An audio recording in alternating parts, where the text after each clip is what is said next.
Les ETF ont clairement la cote depuis plusieurs années et à juste titre puisque ce sont d'excellents placements pour investir en bourse, qu'on soit un investisseur débutant ou même confirmé. Cependant, ce n'est pas parce que les ETF sont des produits plus simples en apparence qu'il n'y a pas des pièges redoutables que tu dois absolument éviter. En effet, investir en ETF reste un investissement en bourse et tout investissement en bourse présente un risque de perte en capital. J'en profite pour placer ici mon disclaimer et te dire qu'il n'y a aucun conseil en investissement dans mes vidéos. Je te partage des réflexions théoriques et souvent personnelles et subjectives, même avec mes avis et mes opinions qui peuvent être différentes des tiennes. Il faut visionner plusieurs créateurs différents, confronter les avis, avoir un esprit critique, faire des recherches personnelles de son côté et c'est avec tout ça que tu pourras forger ta propre opinion. Je vais ensuite arrêter de m'écarter du sujet et te présenter les 10 erreurs, les 10 pièges redoutables dans lesquels tu ne dois absolument pas tomber lorsque tu construis ton portefeuille d'ETF en bourse. Numéro 1, ne pas diversifier suffisamment. À chaque fois, je vais te présenter le risque et le piège à éviter et ensuite la solution que tu pourrais envisager pour te protéger et éviter de tomber dans les pièges et de faire des erreurs quand tu construis ton portefeuille d'ETF. La première, je l'ai dit, c'est de ne pas diversifier. Investir tout son capital dans un seul ETF, ça peut être assez risqué. Même si c'est un ETF monde, par exemple, qu'on prétend être un ETF extrêmement diversifié avec plus de 1500 entreprises à travers le monde, on le sait sûrement toi et moi, dans l'ETF monde, il y a plus de 60%, largement plus de 60% qui sont aux États-Unis. Donc tu restes finalement très dépendant d'une seule économie.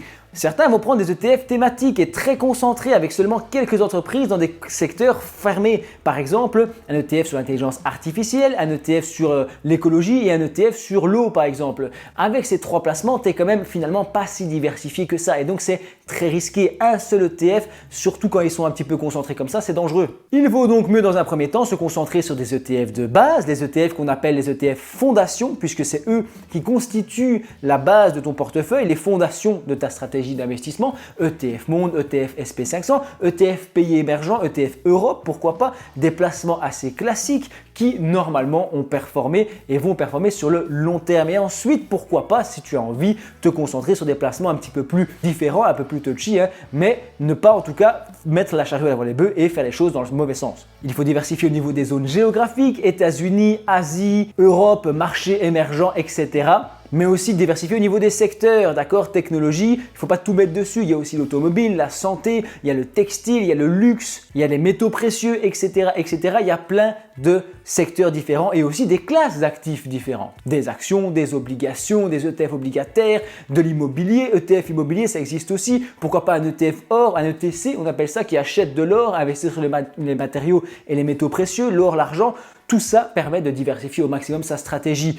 Attention, encore une fois, à ne pas trop diversifier, ne pas tout à fait diluer non plus ton capital intensément et te retrouver avec un portefeuille aussi trop complexe et surcomplexifié. Ça, encore une fois, c'est à toi de définir ta stratégie. Numéro 2, ne pas comprendre la composition de l'ETF. Le risque que je veux te présenter ici, c'est les gens qui achètent des ETF sans comprendre les actifs sous-jacents de l'ETF. J'ai vu ça des dizaines de fois, des gens, des amis, etc. qui me disent « Ah, regarde, j'ai commencé à investir en bourse, j'ai acheté un ETF synthétique SP500 avec un système de swap machin. » Je fais comment ça? C'est quoi un swap? Il dit ah je ne sais pas, ça veut dire que j'ai des entreprises américaines et tout. Ben en fait non, le mec il achète un truc qui n'a rien à voir, il ne sait pas ce qu'il a acheté. On n'est en plus pas aidé puisque les noms des ETF, SP, WDA, UCITS, euro, dollar, machin, bazar, c'est super compliqué pour un débutant, il ne comprend pas évidemment ce qu'il achète et donc il risque de faire des erreurs. Donc sois certain, n'hésite pas à visionner plusieurs vidéos, à faire des recherches approfondies et choisir le bon ETF qui correspond à ce que toi tu veux, tes convictions et aussi tes objectifs. Dans ce même point, je vais parler de la pondération dans le sens où il y a certains ETF qui sont surpondérés, où tu vas avoir du Tesla à 8%, du Apple à 13%, du Nvidia à 15% et en fait ton ETF où il est censé avoir 100 entreprises, eh bien en fait il n'y en a que 4 ou 5 maximum qui sont vraiment les grosses qui prennent 80% de l'indice. Donc ça aussi, il faut vérifier dans la composition de l'indice quelles sont les entreprises, si elles sont bien réparties ou pas. Numéro 3, négliger les frais. Bien que les ETF soient connus pour leurs frais très faibles par rapport aux fonds de gestion actifs ou aux frais bancaires par exemple, ou dans un fonds bancaire, ce qui peut être très correct évidemment, mais eux ils vont te demander 2 ou 3% de frais, d'accord, d'entrée mais aussi de gestion courante, de la valeur de ton investissement par an. Sur un ETF, tu vas généralement tourner entre 0,10 et 0,50, c'est 10 fois inférieur.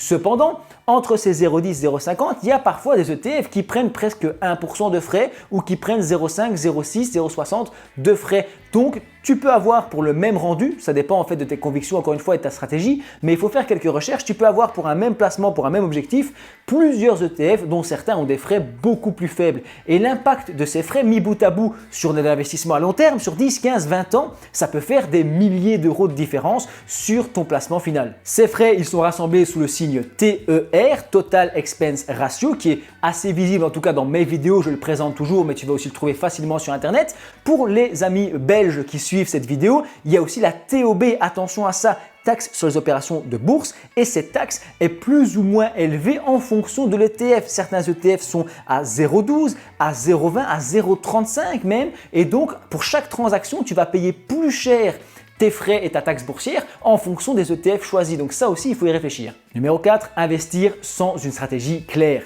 Investir sans plan, sans conviction, sans stratégie, aller un petit peu au hasard, sans avoir calculé de pondération ou quoi que ce soit, c'est courir à la catastrophe puisque tu vas te laisser gérer et dicter ta conduite par tes émotions. Et c'est souvent la pire chose à faire en bourse. On peut parler du FOMO, la peur de manquer une opportunité, la peur de la chute aussi, la peur de perdre de l'argent, et donc on va faire des bêtises simplement parce qu'on n'a pas de stratégie, on n'a pas une ligne de conduite carrée. Numéro 5, chercher à timer le marché. Ça veut dire essayer d'acheter au plus bas, vraiment au creux le plus possible et essayer de revendre le plus cher possible plus tard. Ça, j'avoue, c'est mon petit plaisir coupable. J'ai tendance à essayer d'avoir une poche de liquidité et à vouloir acheter pendant les cracks et les corrections. Ce qui est parfois payant, mais parfois ne l'est pas. Donc bon, ça dépend. Moi, je suis en accord avec mes valeurs et ma stratégie. J'accepte le jeu. Je sais très bien que en DCA, tu peux avoir un truc beaucoup plus solide. Après, la question, c'est quelle est ta tolérance au risque? Est-ce que tu as peur de prendre des risques? Est-ce que tu es prêt à essayer de timer le marché? Oui ou non? Après, attention, quand je parle moi de timer le marché, ça veut dire faire un DCA un peu plus agressif, un peu plus éclairé, où je me dis tiens, on est sur un marché baissier, est-ce que c'est intelligent de faire un DCA tout le long ou est-ce que j'attendrai pas quelques belles corrections pour acheter à des moments un peu plus propices? Ça, c'est un mélange entre DCA et timer marché. Pour moi, en tout cas, je me situe entre les deux. Quand il y a un marché qui est extrêmement haussier, où j'ai vraiment l'impression que les actions sont surévaluées, qu'on a pris 30% sur 6 mois, je dis mais c'est pas possible, je vais avoir tendance à garder une poche de liquidité et à essayer d'attendre une correction, tout en continuant de DCA en fait, d'accord? Donc si j'ai un budget de 500 € par mois pour investir, je vais peut-être mettre 200 en bourse et garder 300 de côté pendant quelques mois pour avoir une petite poche de liquidité et me dire tiens, je vais essayer de racheter au plus bas plus tard. Bref, je m'éternise toujours, on va passer au 6e point. 10 secondes pour te parler du programme de souscription YouTube. C'est un système de sub directement intégré dans YouTube qui permet de soutenir les créateurs. En échange, tu as plein d'avantages comme les vidéos en avance, l'accès à l'espace membre ou encore le choix de nouvelles vidéos. Celle-ci, elle est vraiment gentille, tu vois, on peut la prendre et tout. Celle-là, elle est un peu cinglée. Franchement, pourtant, je lui donne à manger. Je sais pas, je ne comprends pas ce que je lui ai fait. Bref, pour me soutenir, c'est le premier lien en description. Et on parlait de quoi déjà ? Qui est d'ignorer la fiscalité. Par exemple, on aime tous les dividendes, cette idée de toucher les revenus de nos actions, des revenus passifs.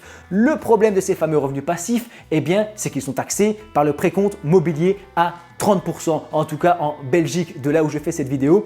Pour les ETF distributifs, c'est pareil, on est taxé à 30% sur les dividendes qui arrivent sur notre compte. De plus, on ne sait pas exactement prouver la provenance des dividendes puisque les actifs sous-jacents de l'ETF, je ne sais pas si on reçoit exactement le pourcentage de dividendes de chaque action, de quel pays, etc. Surtout pour des ETF monde ou des ETF intercontinentaux. Donc le risque, c'est d'avoir une double taxation et d'être fortement imposé sur ces dividendes. Il y a plein d'autres règles, par exemple des taxes sur les produits de taux, il y a des taxes sur les intérêts, etc. Donc ça dépend, il faut vraiment avoir une stratégie basée aussi sur la fiscalité et sur les règles avantageuses. Si dans ton pays, on te permet d'avoir des règles avantageuses, évidemment qu'il vaut peut-être mieux les saisir d'un point de vue fiscal. Numéro 7, ne pas comprendre la différence entre ETF physique et synthétique. J'en parlais tout à l'heure, un ETF physique, qu'est-ce qu'il fait lui? Il achète réellement les actions. L'entreprise derrière, l'émetteur, va acheter les actions de l'indice. Si tu achètes du SP500 en physique, on achète les 500 entreprises. Si tu achètes du synthétique, ça veut dire qu'on réalise un swap via un établissement bancaire ou une contrepartie, un autre acteur financier qui va garantir la performance ou qui va être l'intermédiaire pour acheter les titres et donc tu possèdes indirectement les titres ou alors Pas du tout, ils achètent d'autres actifs sous-jacents et te garantissent de te fournir la performance par exemple du SP500 en synthétique sans que tu aies d'actions américaines en portefeuille. Je ne sais pas si c'est très clair, mais c'est en très gros évidemment. Donc en bref, physique, tu possèdes indirectement les actions, synthétique, non. Il y a aussi la réplication physique échantillonnée. Ça veut dire qu'un SP500 échantillonné ne va pas prendre les 500 entreprises de l'indice, mais seulement les principales et celles qu'il juge les plus importantes, d'accord, pour donner une vision générale. Ça peut être une bonne chose, ça peut être une mauvaise chose. Si tu achètes de l'échantillonné SP500, tu auras Apple, Google, Microsoft, Amazon, etc. qui sont beaucoup plus pondérés. Ils vont valoir, je sais pas moi, Apple va valoir 8 ou 10% de l'indice. Que si tu le prends sur un SP500 classique, qui n'est pas échantillonné, où on achète vraiment les 500 entreprises, dans ce cas-là, eh bien ton Apple il va peut-être valoir que 4% puisqu'il faut de la place pour toutes les autres entreprises. Donc un échantillonné peut souvent être plus concentré, ce qui peut être une stratégie évidemment. Numéro 8, on approche de la fin, il s'agit du hedging, la couverture contre les risques de change. C'est intéressant, tu peux avoir sur certains ETF la petite lettre H, d'accord? Et quand tu vas chercher dans les caractéristiques, tu verras qu'il y a hedging ou qu'il est hedgé ou qu'il y a une couverture contre les risques de change. Ça signifie que si tu achètes un ETF, par exemple SP500, je vais rester là-dessus, on est aux États-Unis, on est en dollars, les entreprises là-bas font leur business en dollars, donc tu es soumis au risque de change euro-dollar puisque tu payes en euros et là-bas ça travaille en dollars. Le truc, c'est que si tu prends un ETF avec une couverture contre le risque de change, eh bien on va couvrir ta position au cas où l'euro perdrait beaucoup de valeur par rapport au dollar, etc. Donc ça peut être intéressant. Évidemment, cette couverture, elle a un prix. Donc la question, c'est est-ce que je la veux, oui ou non? Ça dépend aussi de la monnaie. Je parlais de l'économie américaine, tu peux aussi travailler en yens ou en n'importe quelle autre monnaie et avoir une réflexion différente par rapport à ça. Donc c'est à prendre en compte. Numéro 9, adage extrêmement connu, les performances passées ne garantissent pas ou ne présagent pas des performances futures. On a tendance à le faire. Moi, le premier, à regarder les graphiques de bourse et de dire regarde cet ETF, il fait x2 tous les 5 ans, c'est un truc de dingue, je vais l'acheter, je vais doubler mon argent dans 5 ans. Parfois pas, malheureusement, d'accord, le futur, eh bien, c'est pas le passé, c'est pas la même chose. Donc, le passé peut donner des indications, bien sûr, si un placement a bien fonctionné, il y a des chances qu'il fonctionne encore bien. Mais il faut d'abord se concentrer sur les fondamentaux. Dans le cadre des actions, on le fait beaucoup, se baser sur les fondamentaux, sur les chiffres, les résultats, les chiffres d'affaires, etc., les ventes et ce genre d'informations. Pour un ETF, c'est pareil, il y a aussi des fondamentaux dans les ETF. C'est les actifs et les entreprises sous-jacentes. Est-ce que les entreprises qui composent l'ETF, en tout cas dans le top 10 des positions, qui représentent la plus grosse part de l'ETF, est-ce que ces entreprises, elles sont fiables, elles sont saines, elles ne sont pas surévaluées? Et là, je vais chercher dans les fondamentaux, je vais chercher les chiffres et je vais essayer de voir est-ce que finalement mon ETF, il peut aussi bien performer dans le futur et pas uniquement me baser sur un graphique passé. Ça, c'est une grave erreur. 10e et dernière erreur, dernier piège. Si tu es resté jusqu'ici, c'est l'un des plus importants, c'est l'un des pièges les plus redoutables. Il s'agit tout simplement de la révision du portefeuille. Ça signifie qu'après un certain temps, quand tu investis déjà depuis 6 mois, 1 an, 2 ans, eh bien ton portefeuille va commencer à se déséquilibrer complètement. Pourquoi? Parce que peut-être que tu as acheté du SP500 qui a cartonné et donc pris une grosse part dans ton portefeuille. Les pays émergents, ils ont complètement diminué, ils valent quasi plus rien et ton portefeuille est complètement déséquilibré. Si tu as 3, 4, 5 ETF plus des actions, ça ressemble plus à rien. Et au final, ta performance, ta stratégie, elle ne tient plus la route puisqu'il n'y a plus rien qui est à la bonne pondération et qui a la bonne valeur dans ton portefeuille. Donc, tu pourrais choisir de revendre certains titres qui ont augmenté ou alors simplement ne plus investir dedans. Tu te dis non, j'ai pas envie de vendre, je les garde, mais je vais investir davantage dans les autres pour remonter ma pondération et réussir à avoir un portefeuille équilibré. Être complètement avec une stratégie à la dérive, c'est la pire des choses à faire quand on investit en bourse. Il faut être carré, il faut avoir sa stratégie, il faut se baser sur ses propres opinions et surtout ne pas écouter n'importe quel créateur sur Internet. D'accord? Il faut faire ses propres recherches, il faut s'abonner à la chaîne, il faut aussi laisser un petit commentaire, ça me fait plaisir, ça m'aide à évoluer. J'espère qu'avec cette liste, tu pourras maximiser ta performance en bourse. N'hésite pas aussi à visionner la vidéo qui s'affiche à l'écran et moi je te dis merci d'avoir regardé ma vidéo jusqu'au bout.